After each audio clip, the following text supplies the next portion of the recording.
It all started out as an ordinary working day for Gary Johnson, who was driving his excavator at a quarry in Oxfordshire. He was clearing the clay when, all of a sudden, he hit a bump. It turned out to be a huge footprint, and no animal from today could have possibly left it. Then, Gary noticed another huge footprint, just 10 feet ahead, and then another one. He soon realized those could be dinosaur footprints. And he was right. There were a total of about 200 huge footprints from 166 million years ago, or the middle of the Jurassic area, crisscrossing the limestone floor. Scientists started digging at the location in June 2024. The longest trackways they found are around 500 feet long. It wasn't the first major discovery in the area. Back in 1997, they found 40 dinosaur tracks nearby while digging in a limestone quarry. This time, the team took 20,000 photos of the new prints and made 3D models using flying drones. In total, there were 5 pathways at that site.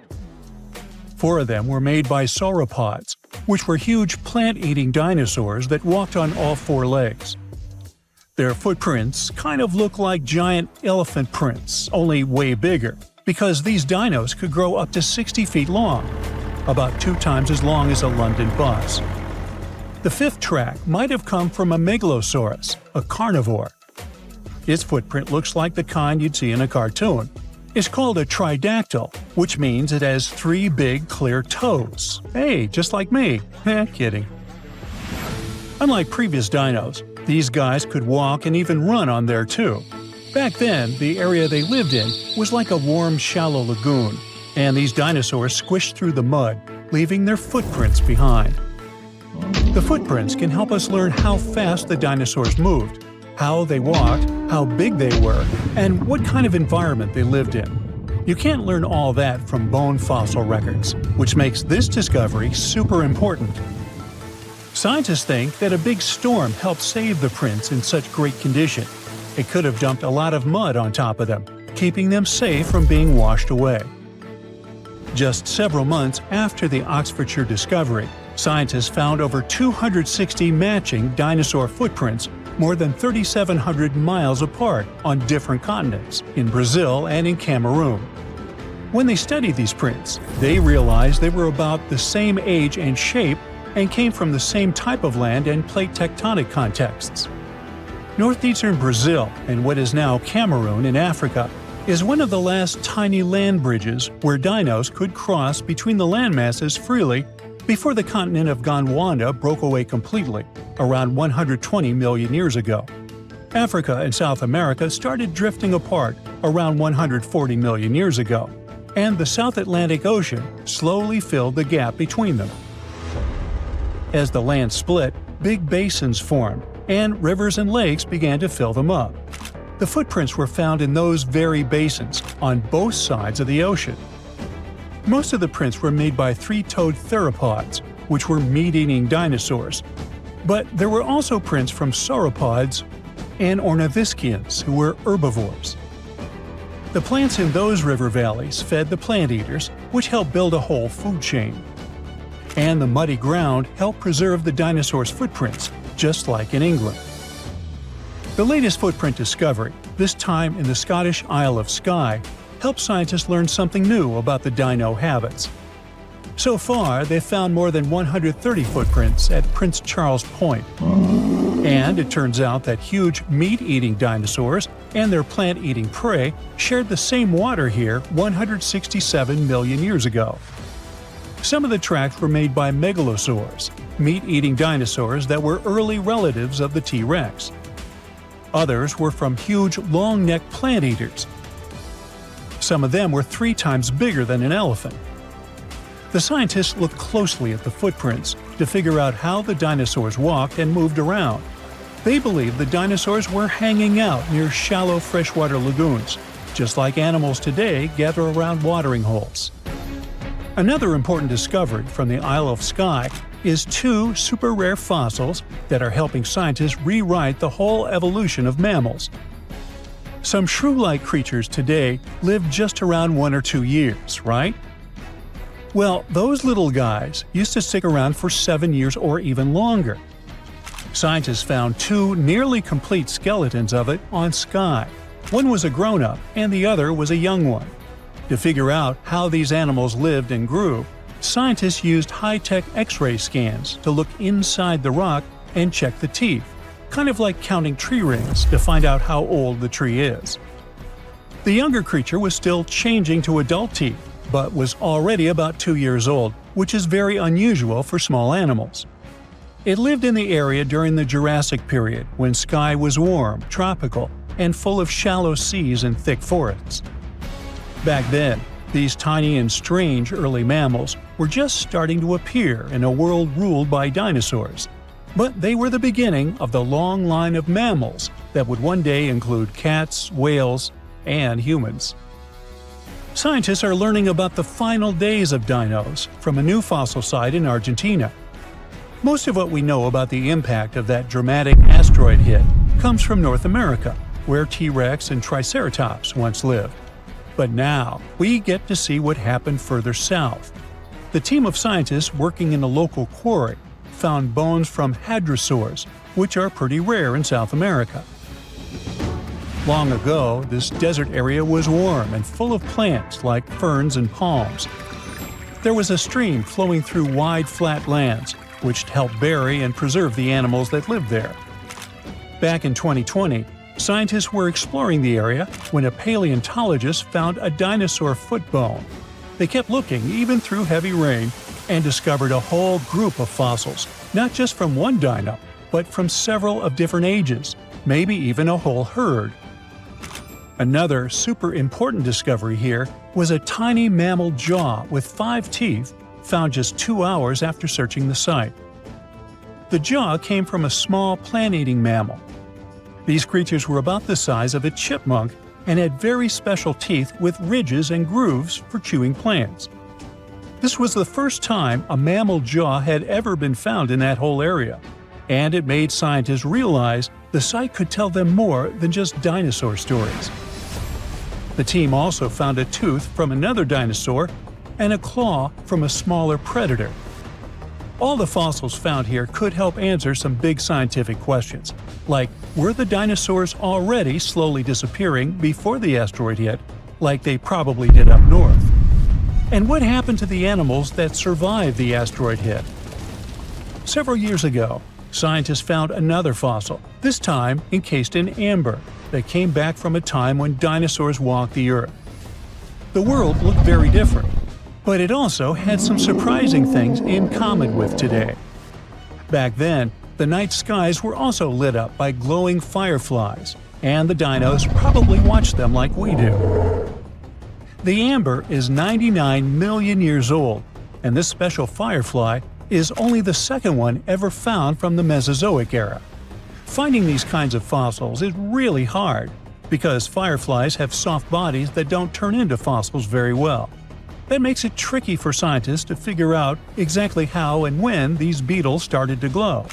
But now, thanks to the newly found firefly, they believe the glowing started at least 100 million years ago.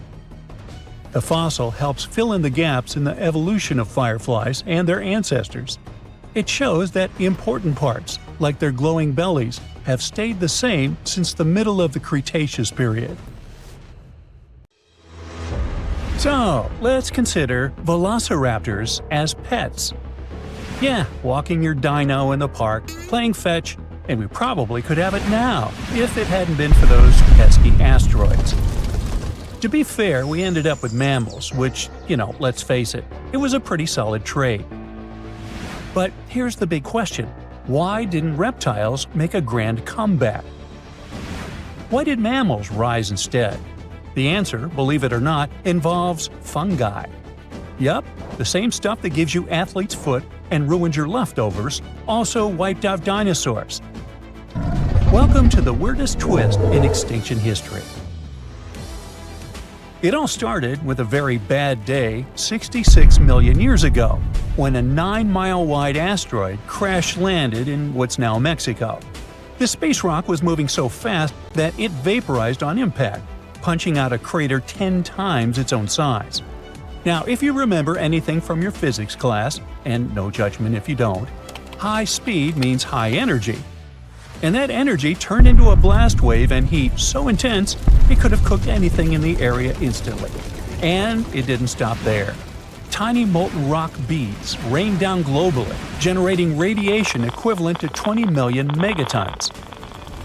Forests caught fire, wildfires raged across continents, and the sky filled with soot and sulfuric acid. Earth turned into a planetary air fryer. Then came the blackout. With all that debris in the atmosphere, half of the sunlight couldn't reach the surface, making sea surface temperature drop by 13 degrees Fahrenheit. Within just a few weeks, the planet entered a literal impact winter. There was no sunlight for at least 2 years, and Earth experienced a 15-year-long climate collapse while the dust slowly cleared. 75% of all animal species completely disappeared. Those that survived the initial blast faced tsunamis, starvation, and the collapse of entire food chains. If you were a big animal, say over 55 pounds, your chances were basically zero.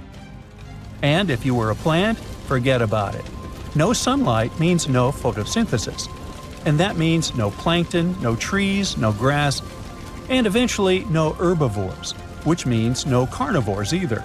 It was a domino effect straight into extinction. The Earth became a cold, dark graveyard.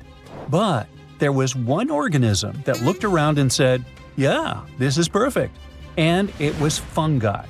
Now, fungi thrive in moist, dark, and decaying environments. You know, like a world blanketed in ash full of dead trees and rotting animals. With no sunlight and plummeting temperatures, fungi had a once-in-a-lifetime chance to take over. And they did. Fossil records show widespread fungal contamination in the period after the impact. It was a global fungal bloom, like the moldy icing on an apocalyptic cake. Now, this was great news for fungi, but terrible news for reptiles. See, fungi aren't just harmless mushrooms. Many are pathogens, and they love cold-blooded creatures. Reptiles, including some of the dinosaurs that survived, were ectothermic. This means that they relied on external heat sources to warm their bodies. In a normal situation, a nice sunny rock would do the trick. Bask in the sun, raise your internal temperature, and fight off infections. It's like an induced fever, because, unlike mammals, like me, their bodies don't do it for them. And yes, I'm a mammal too. But there was no sun, remember? And a cold reptile is a sluggish reptile. Their metabolism slows down, which might sound like a good thing, because it means they can survive on less food and oxygen. But in this new hostile world, it was a disaster. They had less energy to move, less energy to hunt, and couldn't even digest food properly. Their bodies were colder, weaker, and easier for fungi to invade. Reptile reproduction was hit hard too. Most reptiles lay eggs, which are usually buried in the soil or left in hidden nests. But with the soil now damp, cold, and riddled with fungal spores, those eggs became easy targets.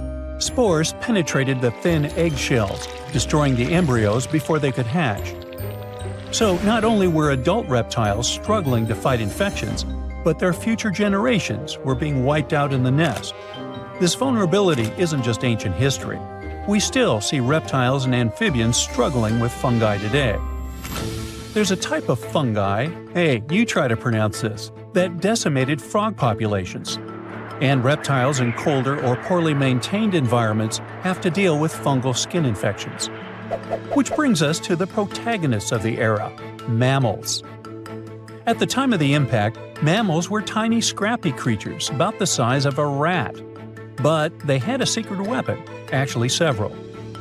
First off, mammals are warm-blooded, something scientists call endothermic. They produce their own body heat, and that alone gives them a major edge, because most fungi can't tolerate temperatures above 98.6 Fahrenheit.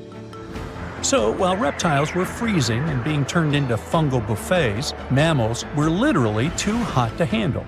Their warm bodies acted like natural shields against infection. And then there's reproduction. Mammals carry their young inside their bodies, This means that their developing babies were safe and warm, insulated from the hostile external environment, instead of being exposed to the unfriendly world, protected just by a fragile shell. No eggs? No problem. Their metabolism was another secret weapon. Their fast-burning energy systems let them move more, hunt more, and eat more. And because they were small, they didn't need a lot of food. And here's the cool part. Mammals probably ate fungi. Yep, the same organisms ruining the lives of reptiles. And this fungal diet might have helped them boost their immune systems, giving them an evolutionary edge.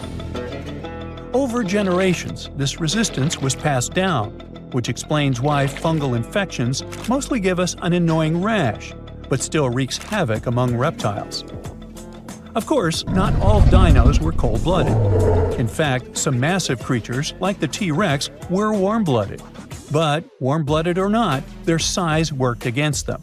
You know, giants need giant meals, and in the post-impact world, those meals didn't exist. Being warm-blooded helps, sure, but not when you're too big to feed.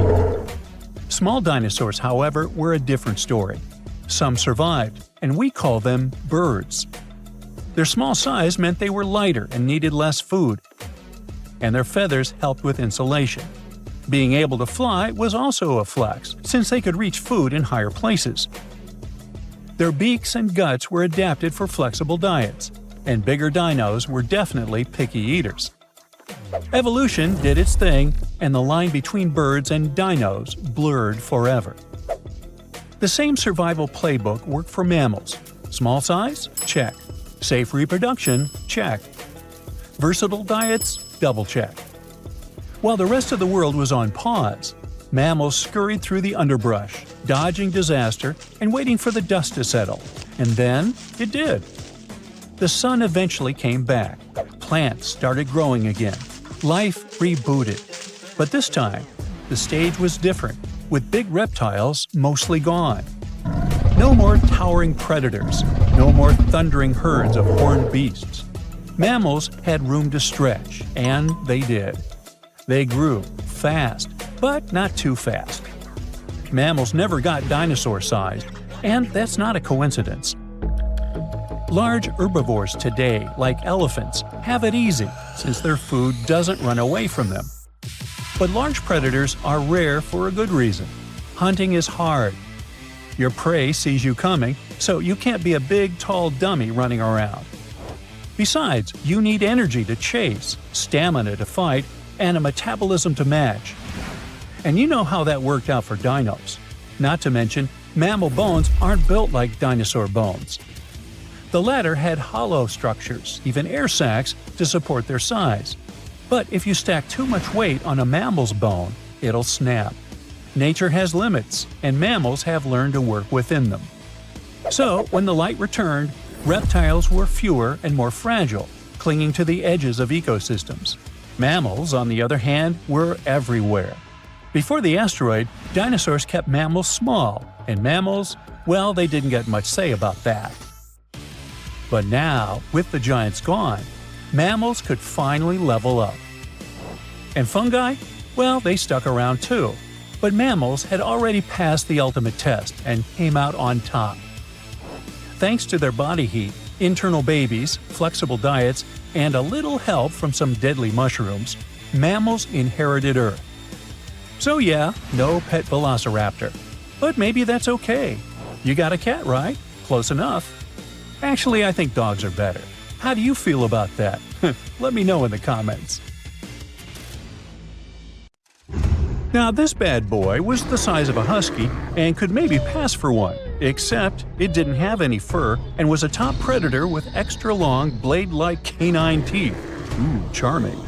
Meet the earliest known saber-toothed animal to have ever lived. It roamed the earth well before the dinosaurs. Scientists made the description of this creature based on its fossils found on the Spanish island of Majorca in the Mediterranean Sea. About 200 million years ago, none of us were around then, the very first true mammals appeared, and they lived right alongside the dinosaurs. But if we trace the family tree of mammals even further back, we'll find an ancient group called theropsids. They didn't look like mammals we have today, but they had some key features that would eventually help define mammals. For example, therapsids had special openings on the sides of their skulls for jaw muscles, and parts of their jaw bones would later evolve into the tiny middle ear bones that all mammals, including you, have today. So, the new discovery is what might be the oldest known therapsid fossil. The fossil, which doesn't have an official species name yet, belongs to a group called Gorgonopsians. Those guys are more closely related to mammals than they are to any other living animals. Some of them were as small as cats, and others were as massive as polar bears. Gorgonopsians had some very mammal-like traits, like different types of teeth for different jobs. But unlike mammals, these ancient predators kept replacing their teeth, even their giant saber-like canines, over and over during their lives. Hey, that would be handy. Until now, the oldest Gorgonopsian fossils we knew about were around 265 million years old. But this new fossil is even older, dating back between 270 and 280 million years.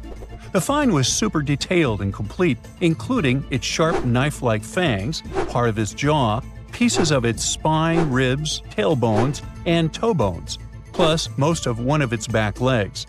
Even though the creature's skull wasn't complete, the scientists think it was about 7 inches long, and the animal itself would have been around the size of a medium-large dog, weighing between 66 and 88 pounds. But other than that, it didn't really look much like a dog. Even though it had some lizard-like features, calling it a lizard dog is totally wrong. Mammals and reptiles do share a super ancient ancestor from about 320 million years ago, but their evolutionary paths split a long time ago. When the newly found creature was alive, the island of Majorca was right in the middle of the gigantic supercontinent Pangaea. Back then, this area went through super wet and super dry seasons.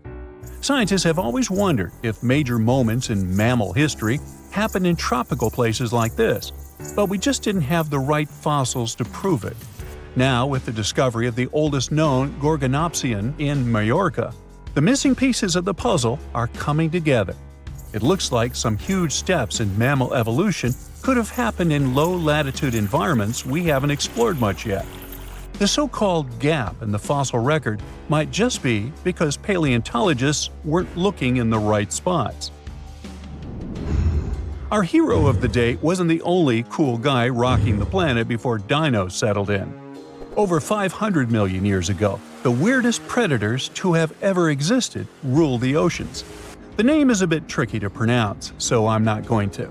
Okay, it's Anomalocaris, but it just literally means unusual shrimp. This creature looked nothing like anything alive today. Scientists think it was the first true apex predator, the orca of its time. Anomalocaris was massive for its era, as it grew up to 3 feet from its sharp grabbing arms to the tips of its tail fins.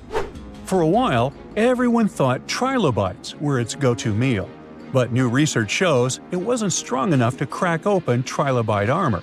So instead, it was a speedy, agile hunter with awesome vision, and it often picked off soft-body animals that zipped through the open water. Now, another really cool creature from pre-dino times is a fish that could walk on land. Tiktaalik lived in marshy rivers that looked a lot like today's Amazon rainforest. It could grow up to 9 feet long, and it found its prey in rivers and inlets like a modern-day freshwater crocodile. It had a flexible neck and even some early versions of lungs, and thanks to them, it could survive both in water and out of it. Why fish like Tiktaalik started moving toward land about 395 million years ago is still a bit of a mystery. Around that time, the ancient supercontinent called Gondwana was drifting closer to the land that would become North America.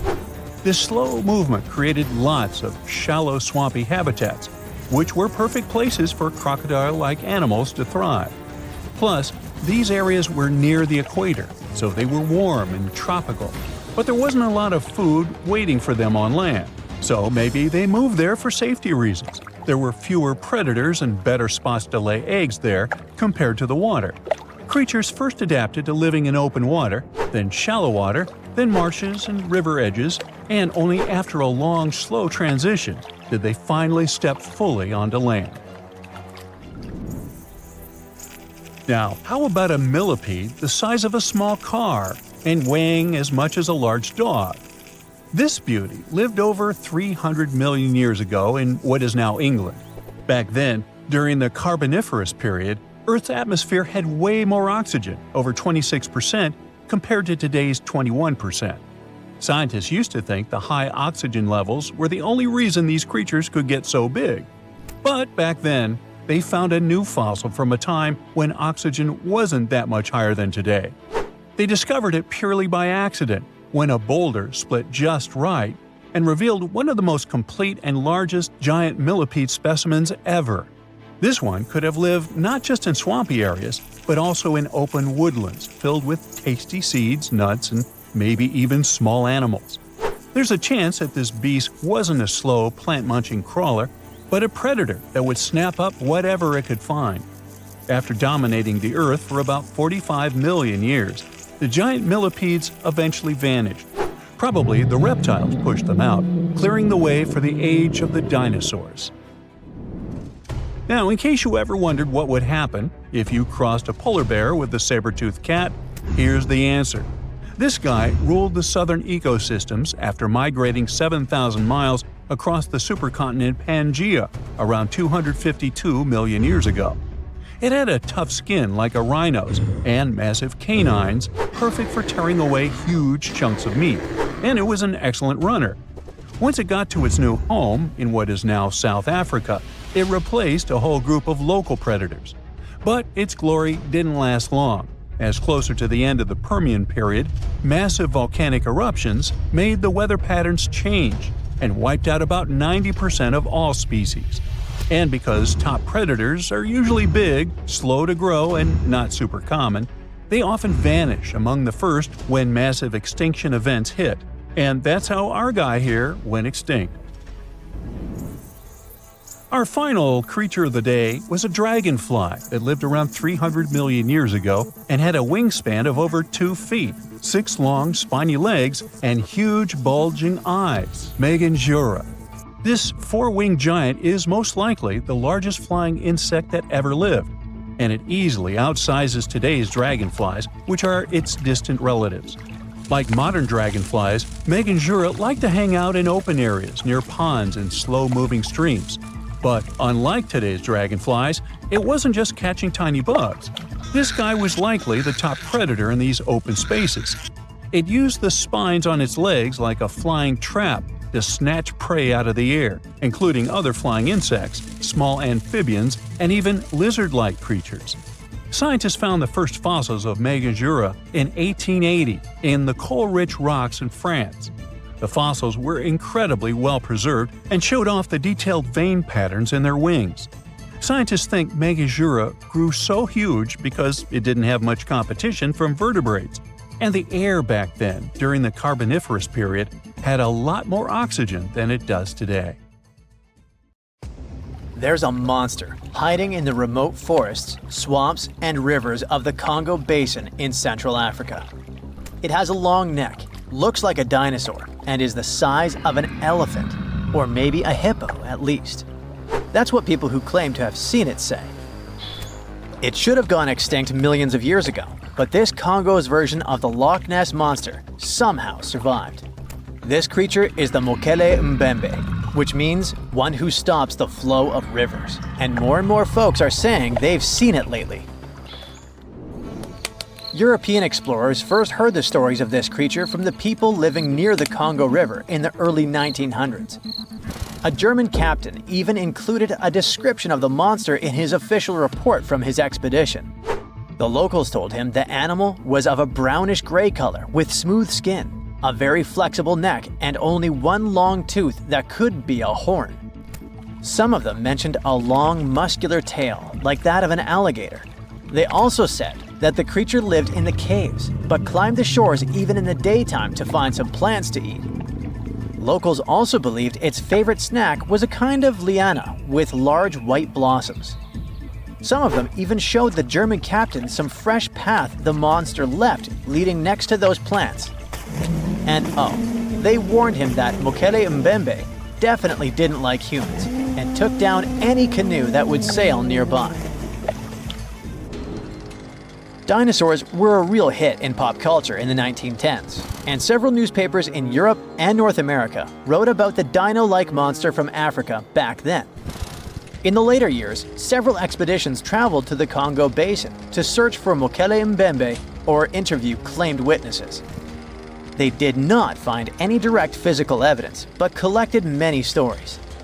One zoologist in the 1980s said he took a film of Mokele Mbembe, but the footage did not develop properly. Stories and movies like Jurassic Park have kept the dream alive that dinosaurs might still be hiding somewhere in deep forests.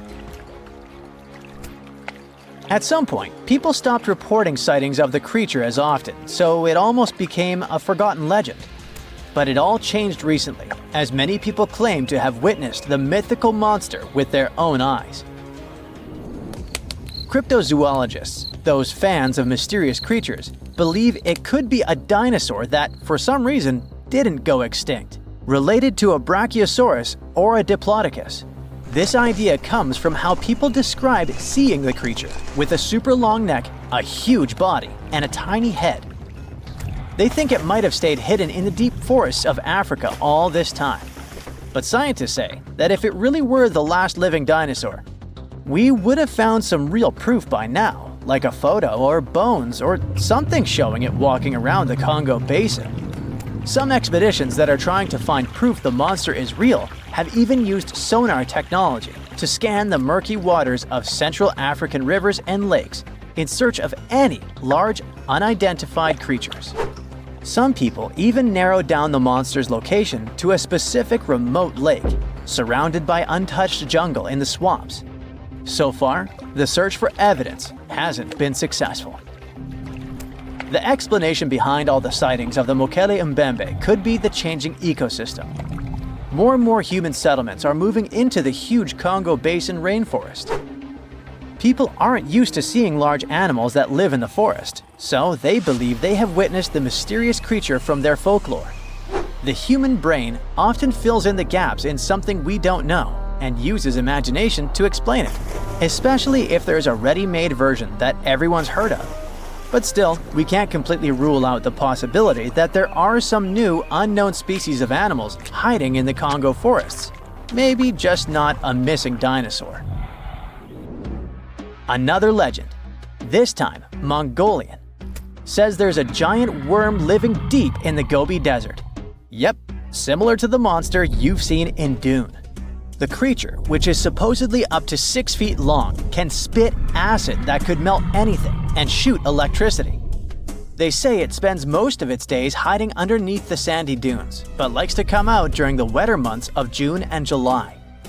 The people in the West first found out about the megaworm of the Gobi Desert thanks to an American paleontologist, Roy Chapman Andrews.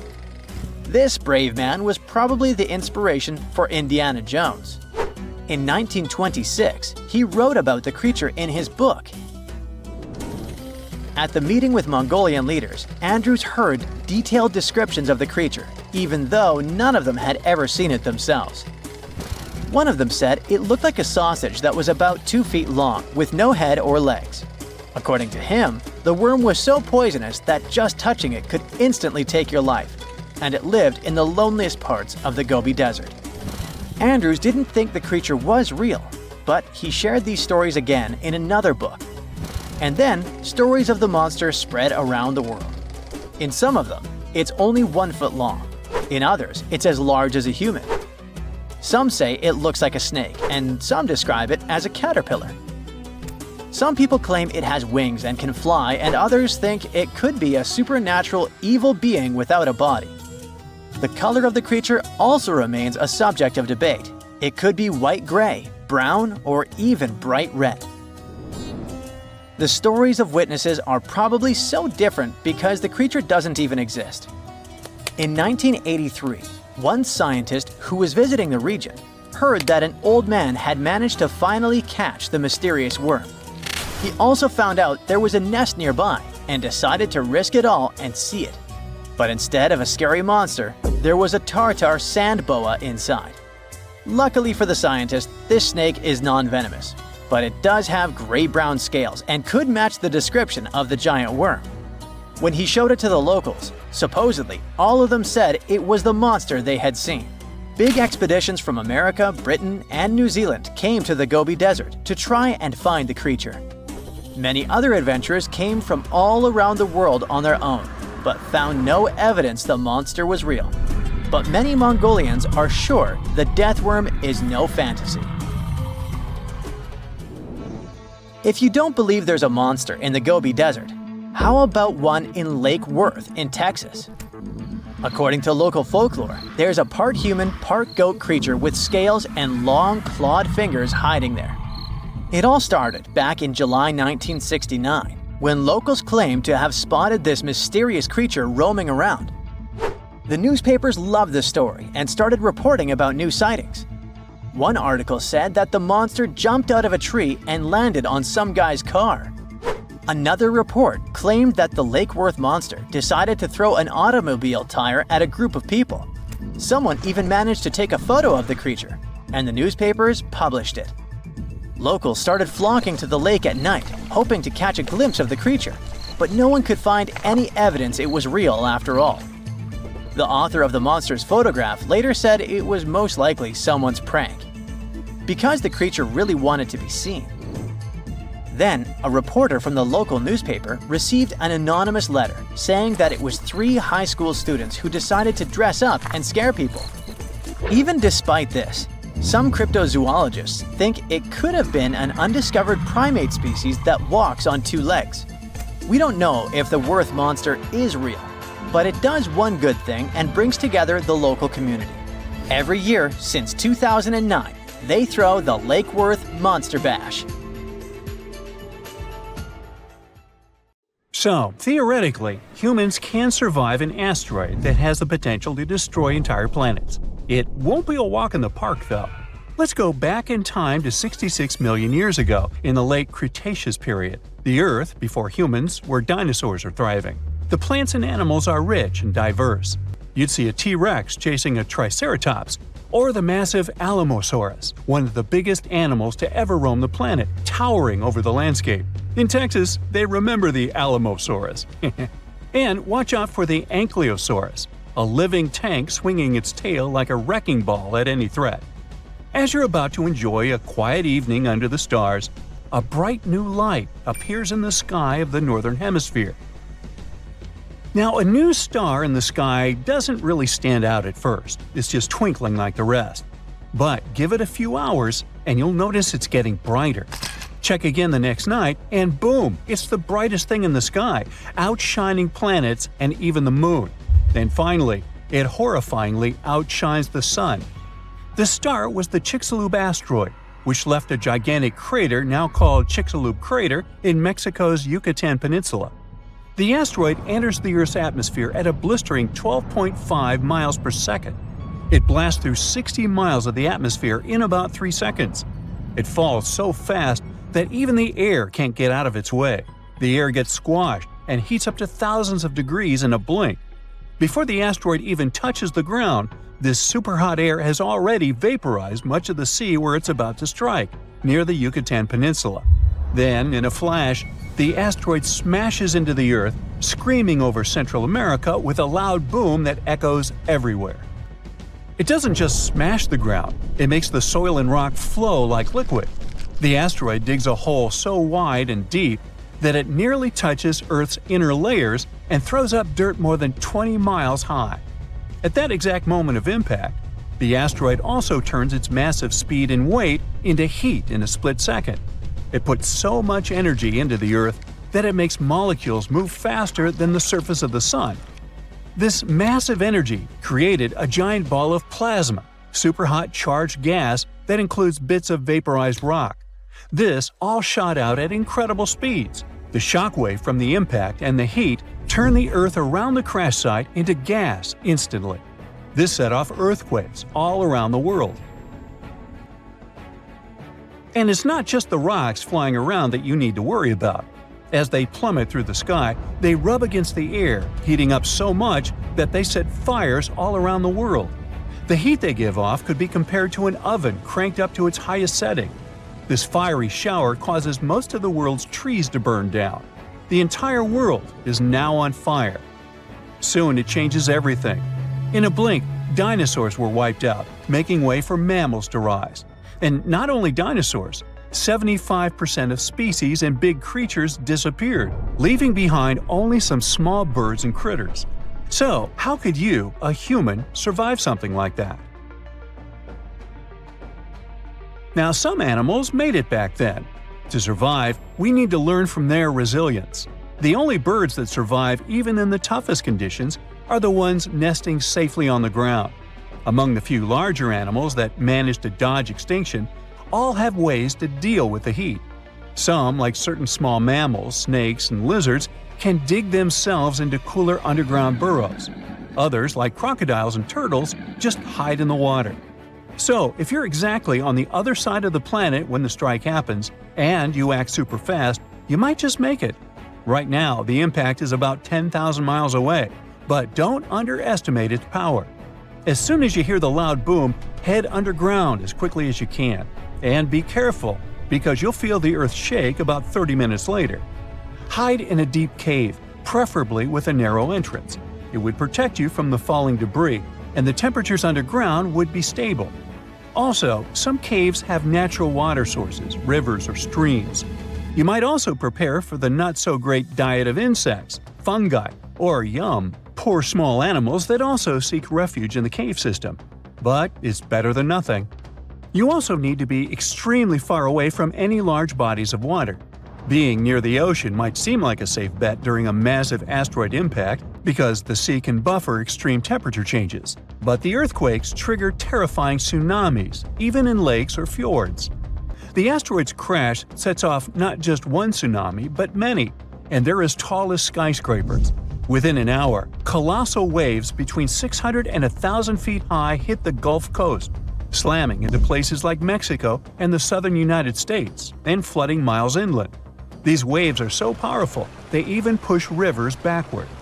These tsunamis continue around coastlines, reaching the east coast of the United States, and 6 hours later, they hit Europe, Africa, and the Mediterranean. By 15 hours after the impact, there isn't a coastline on Earth that hasn't felt the wrath of these waves. Well, let's say you survived the initial impact somewhere deep underground, but your troubles have only begun. The Chicxulub asteroid strikes a region loaded with sulfur. This sends 100 billion tons of sulfur and an enormous amount of water into the sky. The water vapor forms massive storm clouds. They start to rain acid. In colder places, huge snowstorms bury the land under feet of snow each day. The impact also vaporizes massive amounts of oil, throwing up 150 football stadiums worth of it into the air. This oil turns into a thick black soot in the stratosphere. It coats the earth like black paint. And even when the acid rain calms down, this carbon stays up above the clouds and doesn't wash away. This sooty layer blocks out 90% of sunlight, plunging the Earth into a cold darkness that lasts for at least 3 years. The world cools down by about 50 degrees on average. Now, when you finally leave your deep cave, you must look for places where you won't freeze. The only spots spared from the frost are tropical islands like Madagascar, India, which was an island back then, and Indonesia. These places have surviving plants and animals, and they even continue to get fresh water, unlike most of the world.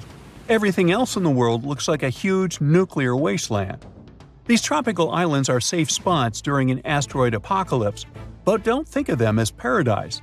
These places still only get about 10% of their usual sunlight and barely enough rain to avoid turning into deserts. In this chilly, gloomy setting, most food chains fall apart. If you want to survive, you'll need to bring lots of extra food with you, for the next 6 years at least. Now, some things are lucky enough to survive. Fossils tell us that freshwater ecosystems did well, so staying close to a river or estuary might be your best shot at finding food. You could come across turtles, crocodiles, and some fish. Animals like clams, snails, and small crustaceans that live in the sediment also manage to hang on. And while a bit warmer than everything else, these places are no walk in the park.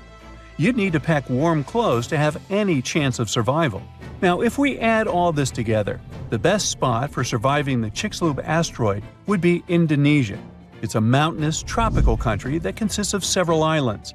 There, you'll find bearable temperatures, a bit of rainwater, and a deep cave for shelter.